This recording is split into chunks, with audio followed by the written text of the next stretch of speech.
Hello there, Sugar Plum. You are a packet of mixed berries. There is raspberries, there's blueberries, and of course, there are the strawberries. Shout out to all my strawberry baby dolls out there. One more pump. Are we going to get one more pump, friends? The crypto seas are very rough. That's why we sail on the friendship. You understand something? This is the yield curve. Don't ever forget it. I'm going to teach you something. I've spoken about the yield curve before. You better know what this is. It's literally the only thing we might be able to rely on. Now, if you go back a year ago, I actually made a video on the yield curve. The creator of the yield curve, I've got his name, Harvey Campbell. He actually said that the yield curve is sending a false signal. And it might have been right, actually, because at that time, CPI was moving or the rates were moving. I forgot exactly how it worked, but he said the rate at which things were moving, it pinged a false signal for the yield curve. And this 100% strike rate foreshadowing of a recession, it wasn't actually going to happen. But here we are, okay? Here we are right now. What's going to happen next? We don't know. Now, the thing is, it could have been right for that period of time because when the inversion happens, they say there's about 12 to 18 months, then a recession happens. Now, I've actually constructed the 2-year, 10-year yield curve here for you so you can actually see. I'm going to look at it right now, okay? So what happens, you see this horizontal line, friends? That's 0%. So if this shifts, it makes no sense because, I mean, it does make sense. But it's basically saying, wait a minute, why are you willing to take more money in the short term compared to the long term? That makes no sense. It's like, well, one guy can give me money in 10 years. All right, I'll take a 1% return. But you got to give me money in 1 month. All right, well, I want 10% return off you. Okay, that's why it makes no sense. It's like, wait a minute, there's more risk in the long term. Why is that happening? It's because they know something. There's insiders. The bug eaters, friends. The world's most richest, powerful men and women and squirrels. They know stuff that you and I don't. They know things are cooking. They know things are going to happen. They know there's plans. They know there's CBDCs. They know the next world events. They control the future narratives. Sometimes they probably come out of shock, but for the most part, they know stuff is about to get on its knees, okay? So that's why these yield curves actually play out that way. So what's actually happening? Well, there's supply and demand of all these bonds.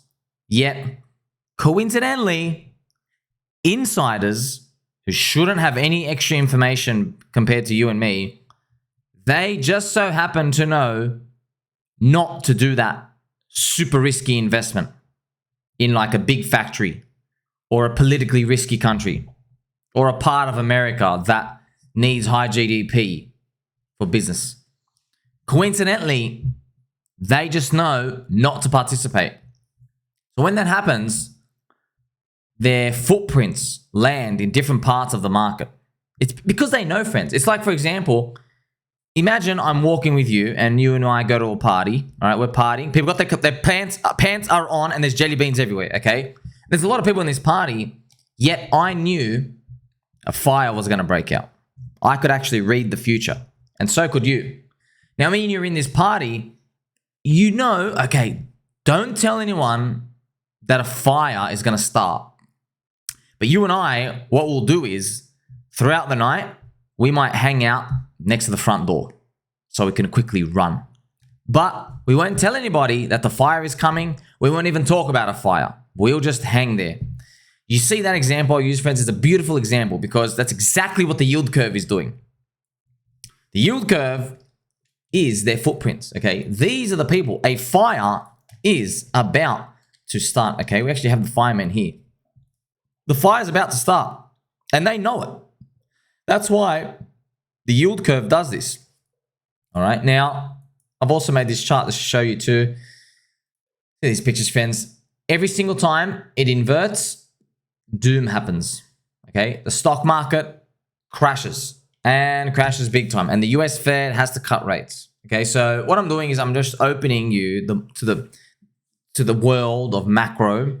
And it's important. Why? Well, we all learned from 2022. We ain't so uncorrelated at all. Actually, when the stock market really wants to send us down, it'll break our back.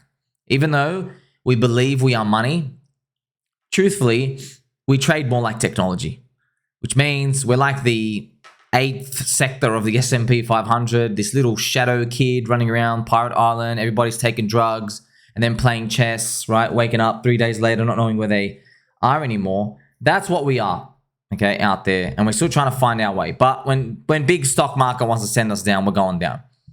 And of course, 3 out of 3 times, the crypto bull markets have coincided exactly with the stock market being in raging bull market new highs, all right? So why I bring this to your attention is I just want you to know, if next year plays out, we have Bitcoin here, okay? If next year plays out, and then we're just rushing up to this 80K, I don't want you to think that there is no possibility where we go down. I don't want you to think of that world. I want you to think, oh crap, there's a yield curve that inverted that says we're due for a recession, crack. The system's going to crack somewhere. And we know how politicians work. They let the system crack first, and then the people beg for them to print money. Then they come and they patch it up. They never take the blame. You ever notice that? Governments never take the blame. There's always a reason. Oh, it's a war. Uncertainty. Oh, unemployment rates. We'll fix it. See, it's very coincidental, isn't it? But they're the ones pulling the levers. How is the person pushing the button for the elevator never responsible for which floor that the elevator eventually lands on? So these are some things that you really got to pay attention to, okay, friends? I also got to remind you as well that you are going to receive some nice, gentle angel music, okay? We really got to get into the zone, friends. I'm telling you right now. You have to summon your spirit of Jesse Livermore, okay? Made billion, lost a billion, made a billion, lost a billion, made a billion, lost a billion, blew his brains out in a hotel lobby, right? Wrote reminiscences of a stock operator. You've got to also summon your Paul Tudor Jones spirit in his peak 1987, right? With the crash. You've got to summon your GCR spirit. All these spirits, these unique, special individuals who, for some reason, knew how to get turbo long and then avoid the big fat crash. Okay, we have to summon their spirits. These are the most unique individuals. These are the outliers. Okay, that's why we're here. That's why you like, subscribe, belly button, all. That's why I appreciate every single one of you. Okay, the yield curve is always right. Always. It just takes time. All right. Stocks are high. US economy running on fumes. Perhaps in 2024, though, people will believe that rate cuts are bullish and that we avoided a recession. You see, in crypto, we're very skeptical. I mean, we've got their friendship hat on. But in stock world, they answer skeptical. Why? Because it just goes up. In stock market world, it's inverted, friends. You know, in crypto world, we go down 85% of the time, and the final 15% of the time, we actually pump. Stock market world's inverted. They go up for 5 to 8 years at a time on average, and they drop 6 to 12 months. You see that? But they're going up most of the time. Okay, it's an up-only Ponzi. Designed that way. Now, we hope we go up only one day, but the gains are gone. Okay, so that's important to think about. Now, when it comes to the stock market, a lot of these people, you know, it's interesting. They know this information. They know, okay, there's a yield curve, there's a recession coming, but they just don't know how to put a bet on. And it's tough. You know why? Because the stock market's volatility will throw you out. It'll come. It's going to, like, you know, it's breaking the highs, fake everybody out. You get Jim Cramer saying no recession. The US Fed and the government, they're probably going to release articles out saying, well done, congratulations to us. We successfully stopped inflation. Those are the types of things they'll congratulate themselves for. And then there'll be a period of nothingness. Stock market goes la la la. And then conveniently, the inevitable crack comes and whew, all right, we got to be ready for that crack, especially in crypto. Okay, so this yield curve tells you that there is something coming around the corner. And I want you to know, friends, the yield curve, the actual crack is when it inverts all the way back up. Okay, so actually in this zone, this is the final end. Okay, this is everything going to Doomtown. So we don't know, but eventually, maybe in 2025, whoa, it starts going the other way. That's because they have to aggressively cut the rates now. And it's really important. Okay, I've showed this chart before. You see these bars here, very hard to see, but these bars, the gray bars are recessions. And the little line here are the rate cuts. So do you see, friends? You see, notice something? Let's actually go through here. Do you see here, okay, when there's a gray bar, there's a red line. You see when there's a gray bar, there's a red line. There's a gray bar, there's a red line. There's a gray bar, red line. Gray bar, red line. Look, friends, every single time, have a look at this. Every single time, yeah. Gray bar, red line. Okay, what I'm going to do is I'm now, so this is 1, 2, 3. This is crazy, right? 1, 2, 3, 4, 5, 6, 7, 8. 8 big times, right? You actually count this one, 9th one. Now, what I'm going to do is I'm going to zoom in and say, well, technically, this little rate cut didn't spark a recession. This is what I want to look for. I'll look through the data and see it because, look, there was a period here. Look, this is the end. This, you can't count this because this was the start of the rate cycle change, okay? So we can't count that. But maybe here, you want to know something interesting, friends? You see this part here? This little part of this little rate cut, that is the only time in history, one time, where we actually got a soft landing. The only one time. And it was right before the internet technology boom, okay? Even the US Fed thought they were going to get a recession, okay? So they started cutting, and they think, oh, crap, probably think it's going to get worse. Nothing went worse, all right? But look at your odds, man. I mean, look at your odds of this. Look at this one little period. I just gave you like 8, 9 periods where all of these, friends. So here's the thing, but you know all these gray bars? You think, oh, okay, recession. But no, here's the thing, okay? The average drawdown from the stats here, the stock market's average drawdown is 27% down. So this one's 27, this one's 34% down, this one's only 7%, 24%, 5, 35, and these ones are even huge, like 45, 50. You can see these enormous, okay? So on average, which is enormous, the stock market drops 27% down when they start cutting rates. What I'm going to do is I'm just going to quickly show you the S&P 500, baby dolls. And what we're going to do is just to show you, let's say we actually pick up, let's say, okay, this is a 3-month chart, by the way, 3 months, okay? Let's say the stock market actually just psychs everybody out and then somehow comes down, okay?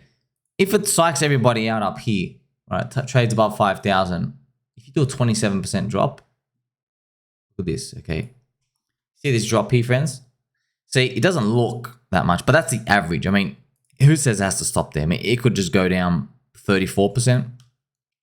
But this is where you're going to have to learn, okay? Because you can't be cocky, okay? You can't get complacent. Because, okay, let's draw this box here. You see this? Let's say it dropped all the way up here, 37, whatever it is, okay? You don't know how bad it's going to get, okay? Somewhere here. You see this rectangle? Now, there are going to be 2 types of people who see this information and 2 types of attitude. Let me tell you something. I used to be the naive one eons ago, many years ago. So somebody would present me this information somewhere out there in the universe. I'd find it, YouTube, whatever it is, okay? I'd find this view. And what I would say is, I would say, well, sure, that could happen, but they'll eventually cut rates, the market will sort itself out, and then we'll continue. Yes, okay. Here's the thing though. Every single time I've said that, what you think ends up happening? I end up saying to myself, oh, why not just listen? Just with a little bit of my portfolio, man. Why not just do something?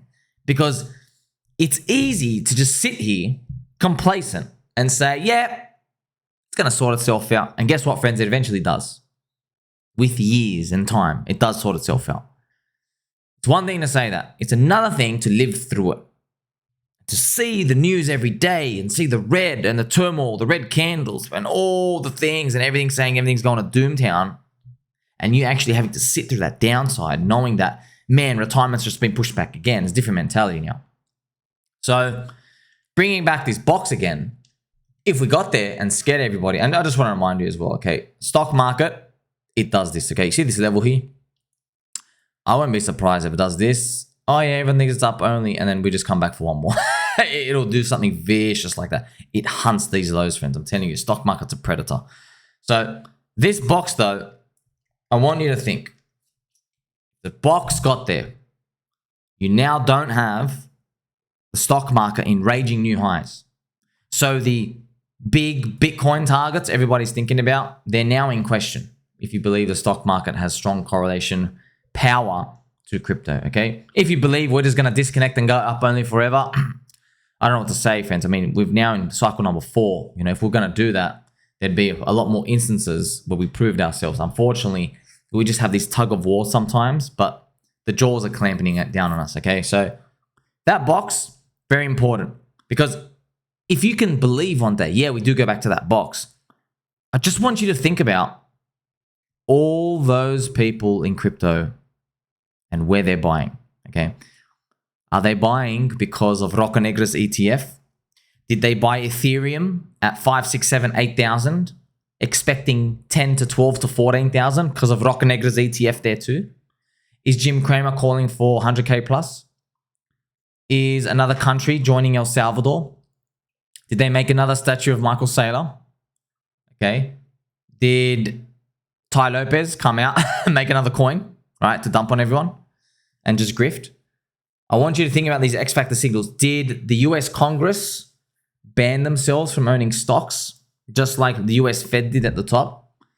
So I just want you to think about that scenario with me, because the goal is, it's not about being right, okay? Whenever someone replies in my comment section and they say, oh, you just draw both scenarios because you just want to be right. These people never watch the show, don't know what they're talking about. They've never gone above a 4-hour candle chart. You just know these people just food. They're food for me and you. Like, these people get rinsed. They're the ones getting rinsed. They're treading their wheels. They're going 3 steps forward, 4 steps back. Those are the people. You know they're just not going to make it, okay? You always got to have a plan for every scenario, okay? And who cares whether you're right or wrong? It's not about being right or wrong. It's about making money, okay? Do you want to be right or do you want to make money? That's why I'm saying, when we get to a place that everybody believes is euphoria, or is, hey, let's give the trophy now, friends. What did I tell you? Trophy emojis are bearish. Yeah. Imagine they say, hey, let's give the trophy and the crown emoji to the US Fed for finally stopping inflation, and now they are cutting rates up here, and now we can finally begin the new bull market. Wouldn't it be some sort of strange phenomena if we had it up there? Because I made literally videos for you telling you, if you see someone get the crown or someone get the trophy, get out. Okay, it's time to get out. Okay. And then I wonder what would be at the very bottom if we had some sort of move like that. If we had some sort of move like that, this would be disastrous, by the way, friends. So this move, this is stock market. Okay, this would be disastrous for Bitcoin if we got down here. Why? It's because most likely, if we go to Bitcoin, okay, it would mean the dark prophecy is happening, which is, look at that, almost 2,000 days of going sideways. I mean, you just got to think about that, right? 2,000 days, congratulations. You have made no money for 5.5 years. 5.5 years. They printed so much money. You were promised up only. You were promised, Max Kaiser said Qatar's going to buy. They said Bitcoin has no top because the US dollar has no bottom. We're going to fix the money, fix the world. El Salvador's just the start. 15,000 countries are going to onboard it. Oh my gosh. These narratives are propelled out there, okay? And all the boomers and all the mainstream crypto influencers, what are they saying? Sign up to Bybit. Come and do your leverage trading. Come and collect that sweet, sweet Bitcoin. Yes.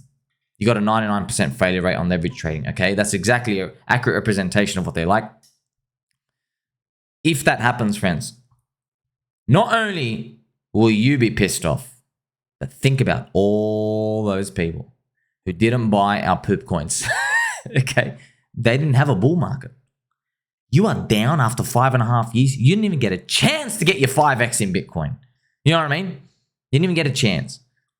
That's why, if a disaster scenario would happen, it would conveniently look like on the chart it was planned all along, and that in the midst of that 5.5 years being down, the 4-year myth, by the way, is now broken, okay? And unfortunately, in that scenario, all those people who bought the top will be begging the government, regulate it, put stronger policies. We don't like it. Change the stable coins. We don't like it. It's all a scam. Get rid of proof of work. We want proof of stake. We want your way, your way, your way. This is what they do, man. They break your knees and they give you clutches, right? Crutches. So in that scenario, if it happened like that, by the way, This would be the funny part. See, you think this is bad, friends. It's actually not, because it would be a giant range for Bitcoin. And guess what? There'd probably be a massive super bull market after that. But don't worry about that massive super bull market, because yeah, you're gonna feel like it's okay when you're complacent. Like, oh, sweet. My friend Somi said there's gonna be a super cycle bull market after this big disastrous crash. Yeah, but what if that crash lasts 1 year of going down, 1 year to recover, man? I mean, friends, it's been 2 years. You're about to blow your own brains out, okay, with a water pistol, because of just like most of your portfolios, we're not even recovered yet. We're not even close to recovering. You know what I mean? For 95+% of people in crypto, okay? So I've drawn these scenarios out. We're ready now. We're ready. But first, we got to set the trap up, okay? It just seems like every single time in history in the stock market, before there is a big kaput, there is a convincing narrative that goes, no, this is gonna get every bad thing out of your mind, baby. So we're ready for that. We're ready for that. I am bullish. We are strong. Remember, do not fornicate with stablecoins pre-euphoria. There's no euphoria right now. People are still scared. You can see. Okay, you can see it. Okay. Now, as we traverse that bull market part, I've been warning you, and I've been warning myself. You might not like your portfolio number. You just might not like it, because, friends, look, how many people bought the like 1 out of 1,000 coins out there that mooned lately? You know what I mean? So you got to be prepared for that. And remember, I said, do you want to be right? Do you want to make money? Well, at least you know if some of these scenarios start to play out. Stock market's off its highs. They just started cutting rates. You've seen all this stuff. The yield curve's starting to invert. You're like, oh, crap. You're starting to see these things happen. At least we'll be able to catch something early. Because, look, let's say your portfolio is like 100,000. Even if you shaved off 20 grand, right? Just 20%. Not huge, just 20%. You shaved off 20%. You sat there, you go, that's it. I'm folding my arms. I am not going to buy anything unless I see absolute doom. In fact, if I'm scared to buy, I want that. You can say that. Guess what? You're probably going to get, with me, disgusting discounts on crypto. Okay. Now, it won't be lower than what they are today. I don't think you're going to see these 95, 99%. I think they're going to be like minus 80%, but they'll be so fast. Okay, it won't be just one big week, by the way. So let's say we top out April 2025, just guessing, maybe a year later, maybe we kind of hold up a bit better because we never had a super euphoric run like the previous cycles, but dropping minus 80% from that point would be the freest money of all time, because we would probably be dropping with a stock market reset and an economy reset. Would probably be dropping as stocks are dropping and unemployment rate is spiking up. And then the US Fed's got a print. They've done so much psychological damage that it takes a bit for everybody to believe it's up only. It takes like a year or two. But during the midst of that, you literally get to buy at the bottom of the actual super cycle. Okay, if that type of move happens, okay? And what I'm describing to you is basically every single crashing structure in history. It's just a reset, friends. That's all it is. It just so happens in our reset, crypto is super volatile, okay? Super volatile. And of course, we don't know what to buy, but you'll be getting some nice juicy discounts, okay? The crypto industry will probably look a lot different than it does today in a few years. Fingers crossed that we make it there. And of course, friends, I wake up every day hoping that this doesn't happen. Or if it does happen, we get multiple old seasons along the way to kind of make up for it. But you know how it is with markets. You got to take what you get. Make sure you like, subscribe, belly button all. Don't forget, tell mom and dad, sailing on the friendship. Catch you soon.